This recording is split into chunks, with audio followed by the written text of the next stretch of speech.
ಒಂದು ಕಡೆ ಡೆಲ್ಲಿಯಲ್ಲಿರೋ BJP government air pollution ನ ಕಡಿಮೆ ತೋರಿಸೋದಕ್ಕೆ AQI ಮಿಷಿನ್ ಹತ್ರ ವಾಟರ್ ಟ್ಯಾಂಕರ್ ನ ಕಳಿಸಿ ಜನರನ್ನ ಯಾಬಾರಿಸ್ತಿದ್ದಾರೆ.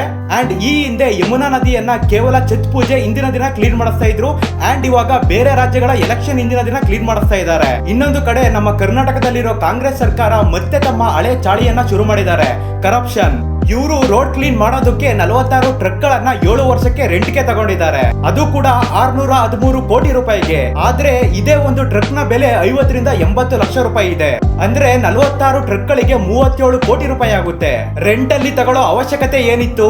ಆದ್ರೆ ಕರ್ನಾಟಕ ಗವರ್ನಮೆಂಟ್ ಲಾಜಿಕ್ ಏನಂದ್ರೆ ಇವರಿಗೆ 37 ಕೋಟಿ ರೂಪಾಯಿನ ಒಂದೇ ಸಲ ಕೊಡೋದಕ್ಕಾಗಲ್ವಂತೆ. ಇದೇ ಕಾರಣಕ್ಕೆ ಇವರು ಟ್ರಕ್ ಗಳನ್ನ ರೆಂಟ್ಗೆ ತಗೊಂಡಿದ್ದಾರೆ. ಆದ್ರೆ ಒಂದು ಮಾತು ಹೇಳಿ, 7 ವರ್ಷಕ್ಕೆ 613 ಕೋಟಿ ರೂಪಾಯಿ ಅಂದ್ರೆ ವರ್ಷಕ್ಕೆ 87 ಕೋಟಿ ರೂಪಾಯಿ ಆಗುತ್ತೆ.